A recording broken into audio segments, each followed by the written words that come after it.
start recording and we'll just get to talking shit as we do. Which I did have likes Us and talk things. shit? I don't know what you're talking about. What do you mean?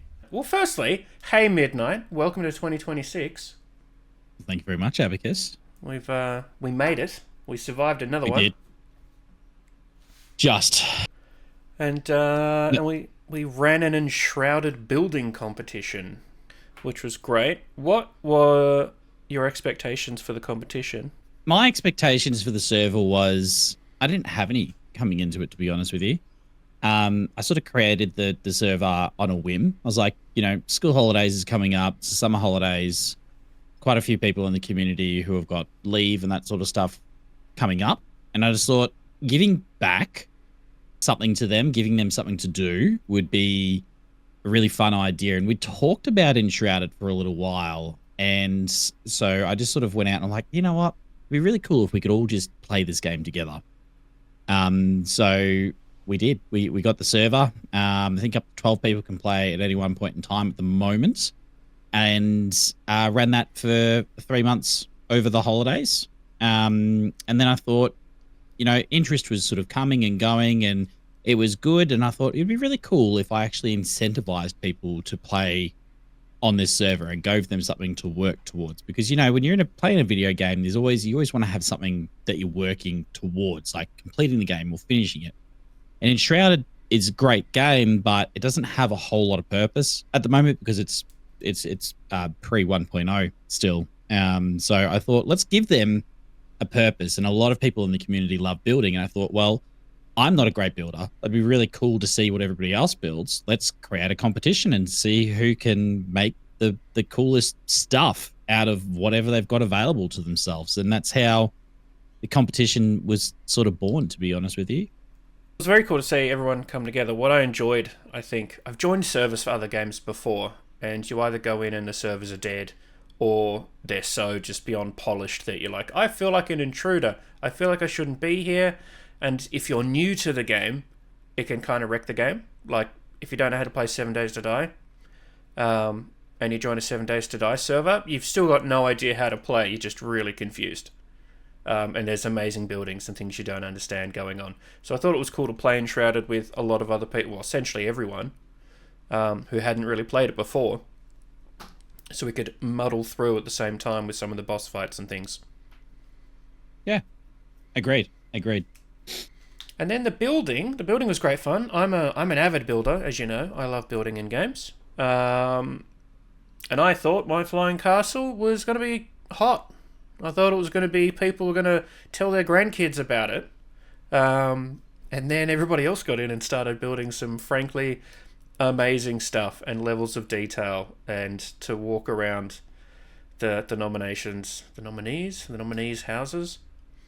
I'm just looking at shit. Contestants. Yeah, The contestants. There we go. Look at me with words. The contestants builds. Just looking at shit that I just didn't know you could do. I never tried. I never thought, I wonder if I could put food on the plates. If I can actually put potions on the shelves, because most games where you'll find a potion in a chest or on a box or whatever, you can't do that yourself. Enshrouded just says, no, fuck it. If you see it in the game, 99% of the time you can build it yourself. I wholeheartedly agree with you. As I said, I'm not the overly most creative of people when it comes to video games and creating builds and stuff and things. Normally, I just make a garden shed, call it done. It's got all the stuff that I need, and then I just go and kill stuff. Right? That's what I try to do, and generally how I try to achieve it. But I think in watching this and in retrospect, I look back on it now and I think I've got all these cool ideas and all these things that I can do now that, I never would have thought of before. It's like Mel double bricking all of her walls using something on the outside and then something different on the inside. So, and then making everything just that one level, a little bit higher. So it has that sort of effect of grandeur when you walk into it, for example. So there's just, there's so much to list, dude. It just, yeah. And it took me a minute, I think, for the game to click for me. You can look at the tags in Steam, but what do they really mean? Because it's very much, you wake up, you follow the quests, you go start your first little town, and then you're like, is this a building game? or is it a fighting game? Mm. I'd almost argue it's not. It's both, but it's not both. It's what do you want to do today? Because you can build or you can fight. It's not. You're not building defenses. Nothing's coming to attack you. You're not really building shit to go off and do anything with it. You know, it can be the man shed, right? It can just be a big hall with all the crafting benches all lined up. You know, like I do in Icarus, I just make a room and put all the crafting shit all in the one room. Or you can decorate it and make it a house and make purpose rooms and a library if you need, and a fountain made of sunlight or whatever was going on in Luna's base, or a sky fortress. Fortress, yeah, it's like an old engine which is powered up and taken back off into the sky. That's the best way I could sort of describe the creation of Icarus. Yes. Yep.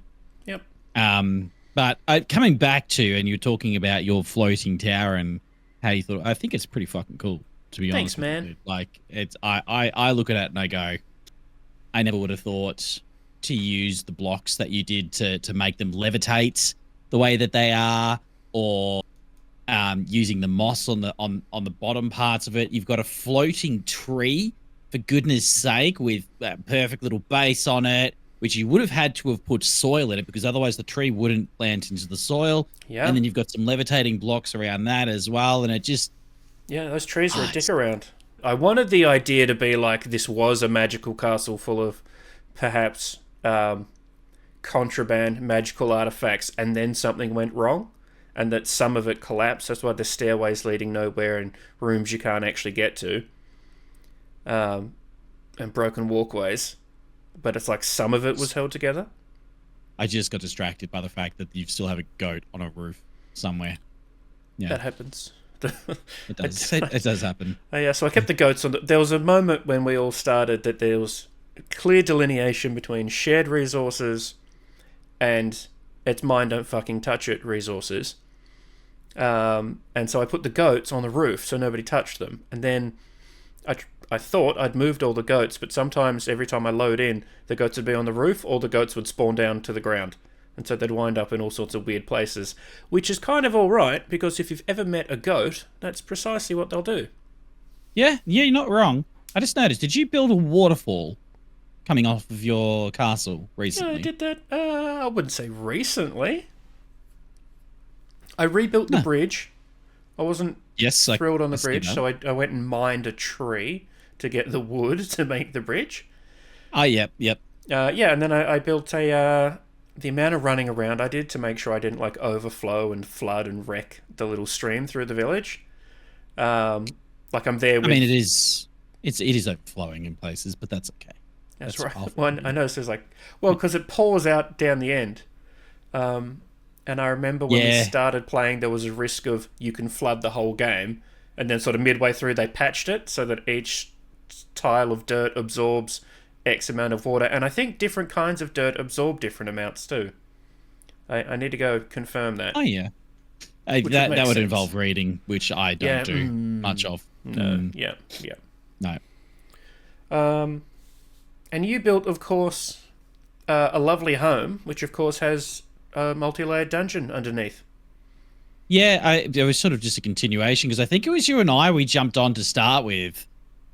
I can't remember, and I just started digging, and I was using the blocks to help me excavate the land. But yes, multi-layered, not even close to being finished, definitely not to the level of polish that our contestants put their builds in with, but it's cool. It's a thing, and I built it. It's probably the best thing that I've ever built personally in a video game, and the most time I've put into building something. Yeah. Tried to make it not too over the top as well. You know, when you go downstairs, it's sort of using sort of natural light sources. Well, it was, and now I've put flaming skulls in there, because why the fuck not, right? Not? So, yeah. I like it when it feels as much as they can lore friendly. Like that, the first thing I built, right? I built that tower with the cubes in it, because I was just like, oh, I wonder what these cubes look like. And you're like, Abacus, this doesn't look like it fits in the game. We need to tart this up a bit. And then that's essentially how like the flying castle became a thing. And I got rid of those burn your retinas out glowing cubes. Sorry about that, chat. Sorry, everyone. Um, but yeah, like you go into your dungeon, it doesn't feel out of place. It feels like I've found your hidden space, which is fine Yeah. because it's behind a hidden wall through a trapdoor, and it's really easy to miss. One thing that did annoy me with building in this game was that there was no spiral staircases. Mm-hmm. So I went about creating spiral staircases, and I spent probably 8 hours just trying to custom build these staircases so that they were in a spiral, because I didn't like how much real estate the staircases were taking up just as Yep. the natural form of being built. So yeah, I did that. That was some fun coming up to the tower and obviously going back down as well when I renovated the dungeon. And yeah. Yeah, it's something I tried to do a lot because most games will have some sort of glitch building. Mhm. This game doesn't have a lot of glitch building, not really, other than the fact it's not concerned about where you place it. Like if you just put staircase going up to the sky and stick a floor on it and delete the staircase. My cat's trying to get involved in the podcast. And delete the staircase, the floor doesn't fall down, right? You can float build everything and you can change the angles. I think a lot of us had the idea of using window frames to make really interesting tiles, like horizontally, which looked really cool. In No Man's Sky, I can take a square floor and I can just place lots and lots of that floor in the same space, and I can just rotate it slightly, and as I place lots of them, it'll make a circle. Ah, Huge effort, but if you really want a circle, there you go. You can yeah, have one. yeah. I looked at stuff on YouTube specifically to go, someone on the internets would have worked out how to glitch build some circular walls. They haven't. The closest we got was Gremlin Mel, and I'm still not too sure how she did it. It even made it into a clip of mine on YouTube where we're just talking about it without looking, and someone actually posted, "Where's the round build? Like, we need to see it. How did it happen?" You need to see it. Yeah. And I think are they just crates? Is that what it is? Because I know when we got under the house, you could see the square floor, you could see the corner sticking out. But when you're inside, I think it's the library. She's just put crates or boxes or something, and then window frames, and she's just put enough down over a broad enough space. I mean, from the outside looking in, you wouldn't be able to tell.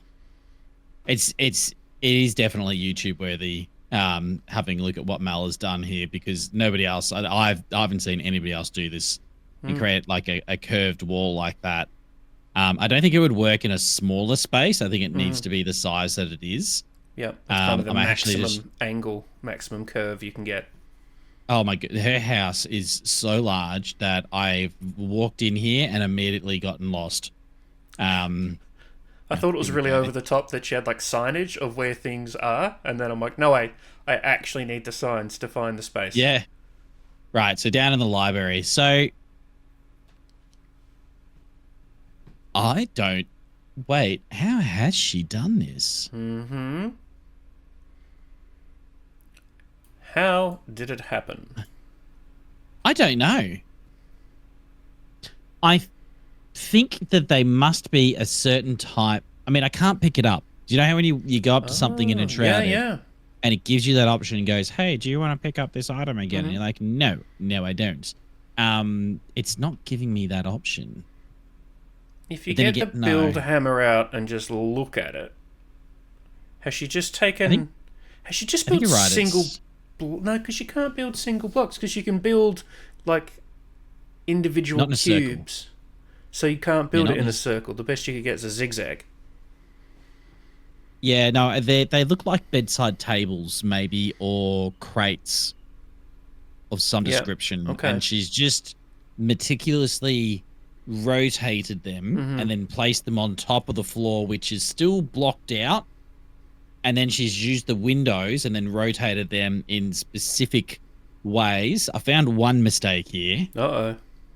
Yeah. Jeez, good thing that didn't get into the voting. Right. The rest of the house is ruined now with a baths and a library and a whatever greenhouse. Alchemist. But then to have the foresight to then place another row of them further up where the next level is. And then Mal has gone on top of this again, and she's actually clipped the window frames through those boxes so it creates the effect moving all the way up as well. It's an incredible level of attention to detail that I'm not sure that the devs really intended, but I'm sure that they'd be very happy to see. Mm-hmm. I think it's always fun when you create something to see how other people use it. And there's bugs and glitch builds, but it's not really a glitch. It's just working with what they gave us to try and make something exciting. Oh, what? What? What? There's been an extension. She's added to it. Little cat, shut the fuck up. We're having a podcast. You know what you should do is actually put a cat meow counter into your podcast. Yeah, I think I did that with the first episode of Alchemist. His cat turned up and I was like, meow, meow, meow, meow. I thought I'd seen it somewhere. So she's already started working on an extension. Oh, dear. And okay. So she's made a very nice little bridge coming out of the library. And it's obviously still a work in progress because there's floating blocks all over the place. But I can already tell that this probably would have taken a good couple of hours to build because this is made out of all window frames. Everything. Oh, Lord.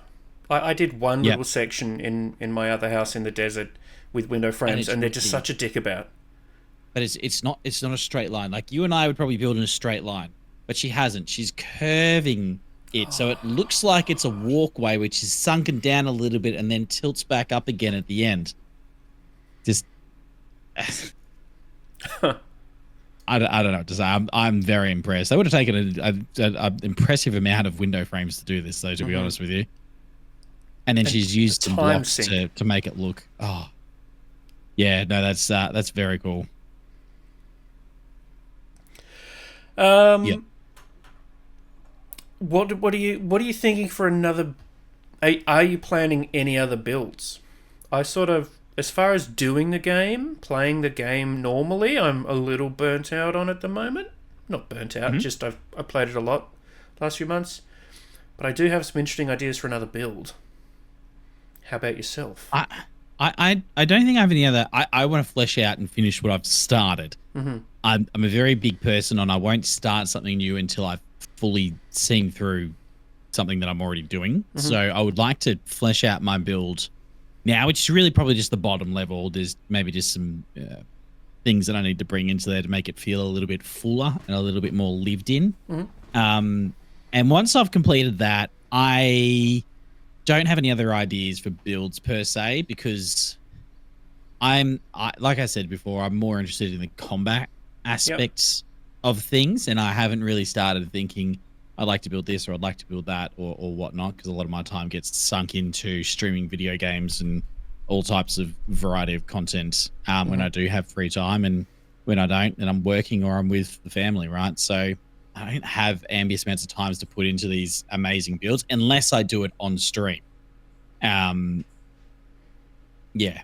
What about yourself? What are you planning next? Because we've got a couple of builds. We've got the floating tower, which I would have to say is probably my favorite from you. And then we've also got the land in between, where you've actually built almost like an entire extension around the place. You warp into the area and you've got the graveyards and your waterfalls and there's a little fenced off area here now as well. That's new. And you've paved it and you've got braziers out the front as well, and it's all happening. The fence was really just so I just got back to playing the game, and I'm like, I actually need like wool. I was going through the wool phase. You got to get the yaks, and then you got to make the food. So you got to grow the plants, which is all totally fine. It's just it was almost an inconvenience because the materials I wanted were in a place where I was not strong enough to go. So I had to up my game a bit. Yeah. Oh, you've got a little area here and some pets, and it's all. Wait, what's down here, Apicus? What have you been building? Been mining. It changed designs a few times. It was almost going to be like a Dune-esque. I just wanted it to be like a home built inside the cliff. And that was a bit of a. There's ice in here. How did you build with ice? I went and got some. Put it on the ground. didn't realize you could just place ice on the ground like a terrain. You sure can. I learned sort of about halfway through when I was my playing experience to just every time you see anything for the first time, hit it with a pickaxe. Like Yeah, that's a fair assumption. you chop down trees to get wood, but if you want to use wood as a building material, then you mine wood from the giant trees at the north. It's like the second biome you go to, I think, with the giant trees. Yeah. And then the ice was cool, so I thought I'd hit that with a pickaxe, and then you've got ice. I put some ice on top of my big tower in the main village, because the idea of... Everyone always said it's so hard to get in my base, which wasn't actually intentional, but it brought me joy to hear of people dying trying to get into my base.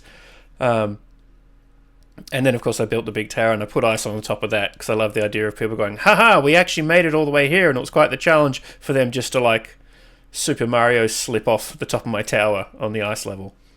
Because I'm a bad friend. I'm gonna have to try that now while we're chatting. When I was building the Land Between, of course, the plan was not to have any walls at all, and only have water sources making the walls for all the rooms. But then, of course, there's limitations to water sources. I think you unlock more water sources as you increase the flame. Yeah, I think we're up to maximum flame level at the moment. Yeah.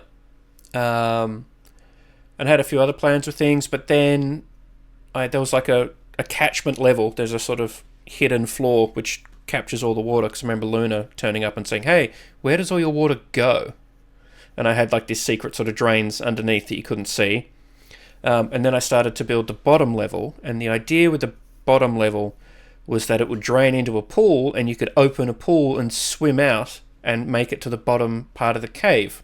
And then you'd come up where all the animals are, like a secret sort of swimming tunnel. The water dynamics, or the fluid dynamics, aren't quite there yet. So it didn't really work. It would be like completely flooded sort of halfway through the tunnel, and the second half of the tunnel was fine. And I was like, oh.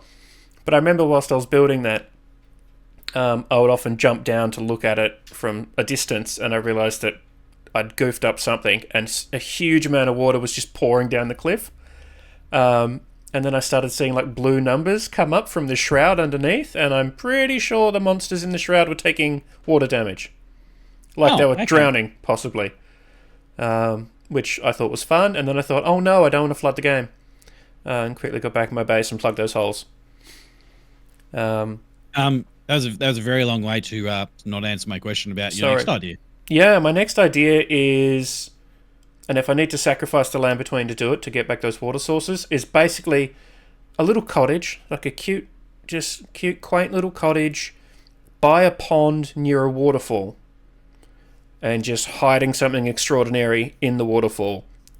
Any game, any story of which there's not many, of just shit hidden behind waterfalls, I just think's great. In every game I ever do, I see a waterfall, I check to see what's hidden behind the waterfall. And so I want to build something like that. Even if I have to make the waterfall myself, so be it. And I want it to be like you're playing Oblivion, and you're walking past and go, yep, cool, wicked, little cottage, doesn't look out of place, little stream or a pond or whatever, cute, with like a fishing pier or something, so it all looks totally fine. But actually, if you look really close, that fishing pier goes into the waterfall, and let's go in the waterfall, and then, oh my god, I can't believe all of this is here. I just got a little bit distracted and teleported over to Dragon's Reach just to check out what Lucid Wolf has been up to in there, and I just literally teleported into curtains of waterfalls. Right. Would you believe it? And oh my god, it looks amazing at night. Well, that's important. Yeah. So yeah, at the top he's got like a little saloon statue kind of thing sitting there, where he's got 3 tiers coming down. Now he's used blue blocks at the top there, sort of like the nighttime ones, to illuminate that area blue. But then because the flame is underneath that, you've got blue at the top with a blue ring, and then underneath the flame is actually lighting it up to be orange. I'd encourage you to go and actually have a look at that. It's very, very good looking. Oh, and he's got a pier as well. He's built a pier out over the ice. That's cool. Where he can go fishing. Oh, he hasn't got a waterfall with a secret hidden behind it, does he? I haven't looked inside the base yet. It's fair very enough. possible that Yep. it does. I was Yeah. pleased. I got my partner. She wanted to check it out. We'd been playing a little bit of Enshrouded together, and she knew we did the building competition. She goes, "Can I come and check them out?" And I said, "Yeah, sure, no worries." So we jumped in the server. Did have to follow her around because she kept accidentally picking up the doors of people's bases, and I'm like, "No, gift it to me. I'll just put the door back. Just don't touch anything. Just look with your eyes, not your hands." And I remember going through Luna's base, her hobbit hole, which is fantastic. And then I watched the YouTube video of that Luna made of all the building, and I realized so many of these bases just have hidden areas that, like, I thought I found everything, but everyone's hidden something in their base. Yes. And Luna's just going into secret rooms that I just missed. So you're talking about behind and where the waterfall is, and Yep. through the book. You hadn't seen that before? Yeah. Which is I actually awesome. In one hand, I'm like, oh, for funk's sake. On the other hand, it's great that we can build as players bases with secret areas. And yeah, it doesn't take you long to go, that's a secret wall, because it's got a brick that sticks out, right? No matter the colour, they all look the same. The bookshelves are a little harder, but not much, because all the hidden bookshelves look the same. But that people can still just hide things in places, and you're running around versed with this knowledge, still missing it, and builds that you've run into lots. I remember sort of doing a showcase very early on with Enshrouded, and we were going through what people had created, and I went through Luna's hobbit hole, and I got down to that level, and I was walking through there, and I said, is that fucking water that I can hear? I can hear running water, Luna. What have you done? And that's what made me go CSI on the place and start thinking, there's a secret around here somewhere and I need to find it. And so I went on a mission to find that, and I walked in there, and honestly, I nearly fell over because it was the first time I'd actually seen the water sources in use. I hadn't experimented with them yet myself at that point. But I walked in there and I was just gobsmacked. And then the usage of the blocks underneath the water to illuminate it, to make it look inviting and cool, like you've just been out in a hot summer's day and I want to go into my nice luxe pool at the back, and then the usage of the door over the other side, which opens up and you see a view over the shroud beneath you, and you can just sort of sunbake out in the edge there as well. It's just the level of creativity that these guys have. I'm honestly incredibly impressed. It is amazing. Yeah, I agree. I was very impressed. I thought we would see things. I thought I would see things similar to what I had seen on YouTube. Really nice cottages, really stylized. This is a Viking thing. This is a Hobbit thing. I can only imagine when the devs released the Hobbit doors, how many Hobbit holes got built. Probably a few. But the stuff we saw, I'll get all the B-roll. I'll enjoy getting that. But just the Dragon's Reach thing when we first turned up. But we've got the dwarven castle, which feels dwarven. He was worried was that Lucid's that it felt a bit Spartan. No, you're talking about I'm Exodus's a bad friend. place, and so he was at the Marble Mountain. Yep. Yeah, but you're right. It did feel. We walked in there, and yes, it was maybe a little bit sparse, and I think maybe he was a little bit time pressed at the end there because he really enjoys the mining of the game. Yeah. So it's quite ironic that he went and makes made a dwarven castle. Yeah, made a dwarven castle, right? So, and he built it on a hill, and burrowed into the hill to do it as well, which is fantastic. But both of us, when we did the showcase and we walked into that bathroom, that was great. Yeah. It's the way you can overdo it. The game's detailed enough. You can put too many lights in, it looks ridiculous. And he just made it like you'd have that on one of the Reddit pages for look at my bathroom renovation. Like it was spot on. Oh, he's actually made changes to the place Has as he? well. I'm going to enjoy running through all this later tonight, getting a little B-roll. Yeah, and it's looking a lot more filled in now. But still very spacious, like you'd expect. But he's also stuck with a lot of stone, right? And that's very dwarven. Yes, there's a couple of leather couches in there, but what dwarf doesn't like a leather couch, right? Right. lots of squares, little bit of empty spaces here and all there, which could probably use a little bit of filling up. But overall, very, very good. Very large house. And this is the problem when you make a very large house like this in such an open space, is that it becomes a little bit more challenging to make it feel full, because it's like any normal house. You've got to buy bigger furniture, bigger this, bigger that. Oh, I've got this big wall over here. I've got to put a painting on there. I've got to. You don't want it to be cluttered, but you don't want it to be light empty. up everything. Yeah. Yeah. Yeah. And if I may, this is where I think Icarus really shone for me, right? Because a lot of it's it's a giant floating fortress, which glows underneath it. So there's an engine that it's powering it up and making it levitate in the middle of the sky for you. But when you walk in there, the whole thing, like the first level, it's all just open. And credit to Crinkle and credit to Cosmic Rain, because they worked on that together. They have put so much stuff in there to make it feel lived and loved, and you know, it's an actual real home when you walk through it as well. That I'm not sure that was picked up on when we did the showcase as much. But he did want to go last, so that's on him too. Yeah, right. And that's maybe we do this again in 12 months or 6 months or whatever. I think it'd be great to do it maybe when they do a major release. Yep, sounds good to me. So, and they do like another big release. It's like, okay, cool. Yep, they've just done this big thing, and there's a whole new area which is available now. And maybe then we relook at it, and maybe if it's a half yearly one, we don't have as such bigger prizes. And we limit those a little bit, but maybe an annual one, which is still really quite large. And, you know, and it doesn't have to be Enshrouded. There's a lot of games like this. But I think this is probably the first game that I've really come into and I've just gone, whew. I was going to say, just with Icarus there, that our fault is that we were kind of desensitized to having lots of really interesting shit in all, like, at Gremlin Mel's place. Amazing. Luna's place, amazing.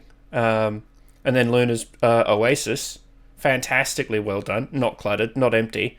So by the time we get to Icarus in the sky there, it's so full of stuff, and it's hard to remember that you basically place everything individually. Like if you've got a table that's full of plates and cups and spoons with food on it, well, they had to make the table and the cups and the plates, and the cups and plates probably didn't stick on the table quite properly, so they've had to, you hold C or control or something, and you scroll the mouse wheel to nudge it up just a voxel, and then stick it on properly onto the table, and then make the food and place the food, and that sheer effort that they went to. But then there's also the fact that they need to get the raw resources to build all of this stuff. Like I'm seeing loots perfectly placed on tables along with mirrors and jars, and you know they hid things in the gold for us to find. Oh, the gold! And have you seen gold? Have you been able to mine gold in this game yet? I've killed a few things that had a little bit of gold. Coin. Yeah, so there's actual coin as a terrain resource, and so they've got. I thought it was a terrain. Yeah, because there was so much of it. There's one little spot of it in the Shroud in, I think, the second zone, and I went down there and I thought, oh my god, I found some of this stuff. I'm going to hide it in a treasure chest, and no one's ever going to know any of it. It was ever there, and no one's seen this before. And then I get into Crinkle's dungeon, and of course, he's like, it's laying everywhere, isn't it? So he just robbed Smaug. Yeah, but I think it's all over the place in the newest area. Okay, yeah. In the water area. So yeah. I can get there. I don't survive for long. It's a bit of a pusher. Yes, it is.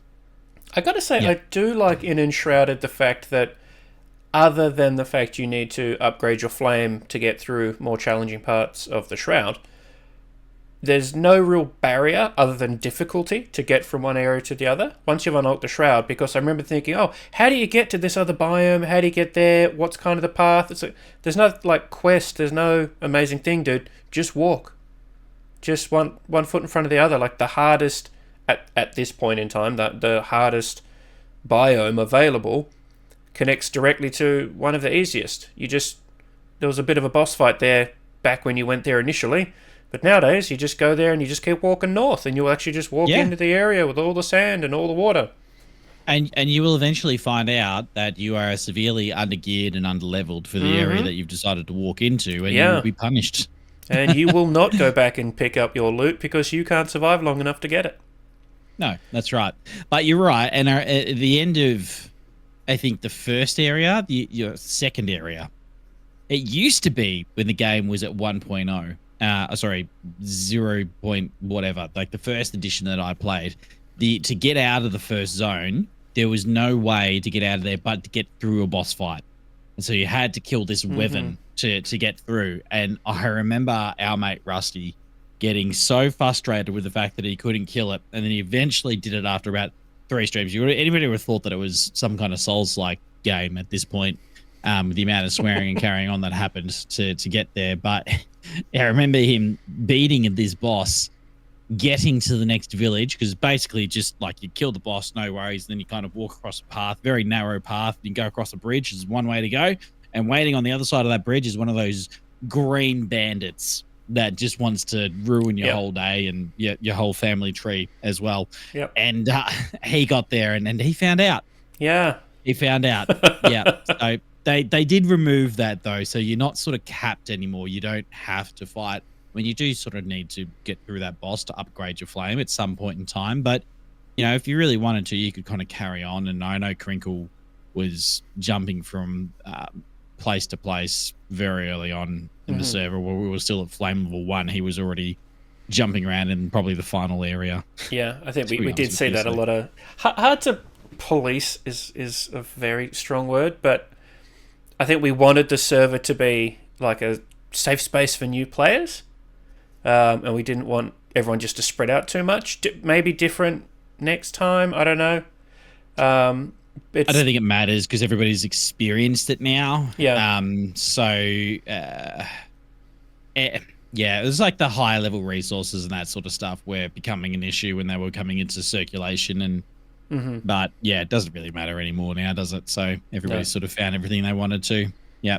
But it's an interesting progression in Enshrouded because it's a server level unlock, so it's not per person. So when you unlock something for yourself, you unlock it for the whole server. So there's that element to it that we were trying to protect people from, if that makes sense. Yeah, because I remember you wouldn't play for a day or something, and you'd come in, and it's like 10 minutes of just, you unlock these blueprints, and these, and these, and these. Yeah. To the point, I've started playing just on my own, a survival level difficulty, which is really fucking hard. And it is interesting just how long it actually takes. Like, there's some of the blueprints that were just always around in the shared server. I'm like, I just don't know where to get some of this stuff from. I have to play the game. Yeah. Yep. How'd you go with that? Yeah, it was tough. Still tough. I started trying to do it. Well, I was trying to do an archer build, which is cool. But I think I died twice just getting out of the starting area before I got to the town. Wait, so this is survival, so you there's no restarts, it's just server over? Is that no? It's no. Sorry, it's just if you're actually hungry, you start to lose health really quickly, and you get wrecked more effectively. Right. So at the very beginning, where you get a torch and you beat up the first few zombies or whatever they are, that's fine. But on survival, like it's one hit, maybe two. And so you're like, oh, I died and sort of dropped my stuff. And then like, oh, that's cool, whatever, I'll quickly make... No, you can't make anything yet because you haven't made it to the first area to even build anything yet. You don't have anything yet. So there's no like worst case scenario, I'll make some rubbish weapons and go back and fight them. No. And there's only a few torches and the torches haven't respawned yet. So the only way to get your torches back is to run back to where you died and try and get them before they get you. The game doesn't reward melee as much as I would like it to. And I tried very hard for a long time to try and be a melee build in the game, but I felt like it was just far more efficient and easier to go ranged. And even some of the fights, the dragon fight, the actual proper dragon that you see floating around near Icarus. In order to beat that, somebody has to have a bow. Right. Has to. And even if you're a melee, it spends 99% of its time in the air. So if you're a melee character, Yep. you think those wizards that are floating around are hard enough to try and get as a melee character? Try hitting a dragon which is 90 feet above you with an axe. It's not happening. Yeah. That's it is one thing. Now again, this isn't a finished game, so I'm not going to wreck on it too much. But it does bother me when like there's perfect legitimate builds you can do, but you can't actually progress in the game. Like it's but you need to get a bow and arrow or something, which is kind of fine enough. But if you made it sort of a third of the way through the game and you've not needed a bow and arrow, you're probably not going to have an awesome bow and arrow lying around. So when you suddenly go, I need to fight some air units, I'm just going to quickly craft a bow, it's going to be crap.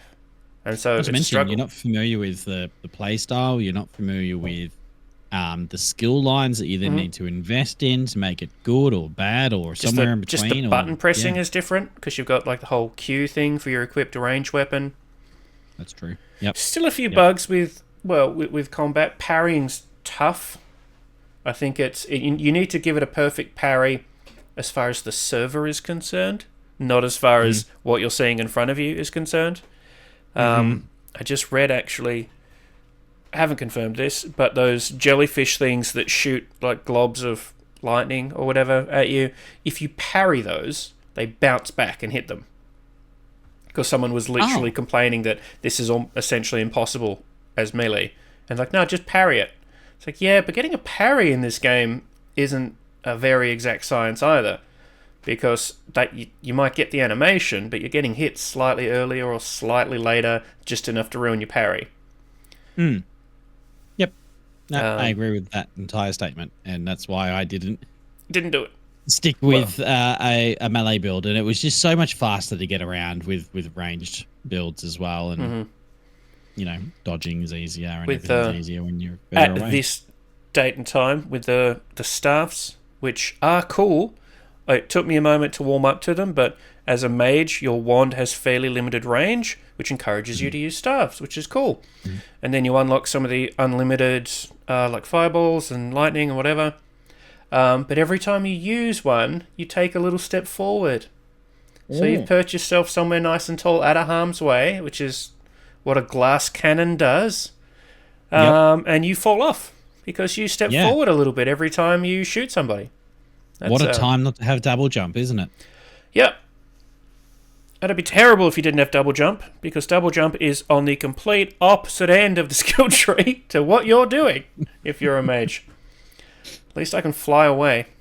Yeah. Yeah, I think it's like 3 or 4 skill points in, but it's such a necessity in the game, which is also, you know, not great that they basically have, you know, something which is essential to progress in the game is double jump is, you know, you've proven that, and you've been very stubborn about it, that you want to play without the double jump and prove to everybody that it is possible, but it'd be a lot easier if I got over myself, that's for sure. Yeah, and I think there would be times where you would go, you know what, this would be a lot easier if I wasn't a stubborn asshole sometimes, right? Yeah, that's not the only thing in my life would be easier if I wasn't a stubborn asshole. But I am, and then there we have it. Yeah. I'd like to see stealth mechanics fleshed out a little bit more. I know there is some sort of skill, which is like slaughter or something.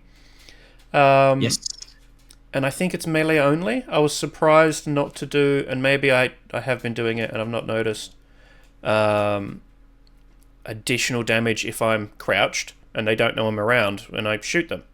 I'm not asking for like Skyrim levels of stealth archer, but like an increased chance for critical hit or something would be cool. It's not great. And I think that in one of the final areas, they incentivize it, and it's almost essential to try and use the stealth mechanics.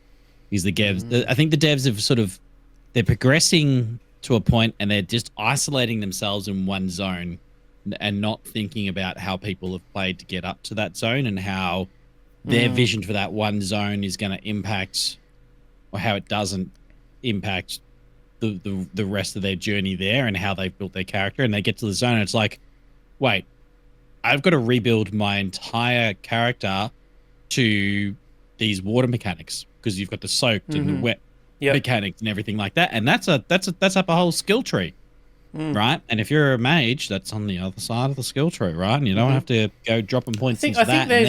There's and not so much to contradict you. It could be that they're building out those areas, and then they already know there's a plan to like tart up the skills. That maybe stealth will be a bit easier, and you can actually just crouch and sneak past certain things. You don't necessarily have to be like an archer to do it. But there could be a clothing thing, because I noticed as you start to progress through the armor for any build, the sort of late mid-level armor is frost resistant, and that's when you're making it into the frostbite areas. And then the higher tier stuff has stats buffs to being underwater and having wet clothes and breathing underwater. So maybe they'll sneak it in that way. I think they are, but you know, you touched on frost skills, so you've triggered me there. What? We've already got a timer in the game, in the Shroud. Yep. Why do we need two? Why do we need two? I remember thinking on that going, this is just like another Shroud timer. I mean, it does make sense. When you're underwater, you can't breathe. Fine. We've got lore-friendly magic that prevents us from immediately dying in the Shroud. Maybe it's just to add that extra challenge to it. I don't know. Because I think most skill trees have some sort of kill something in the Shroud and you'll get extra Shroud time. It's been a long time since I've had to worry about actually being in the Shroud. Yeah, same with regard to Shroud, but Frost. Yeah, Frost and then underwater and then, yeah. And let's paint the picture. You're fighting a dragon, which is in the air, as a melee character. Yeah. In the Frost. Yeah. Where you have a timer of maybe 7, 8, 9, 10 minutes, 15 maybe at the most.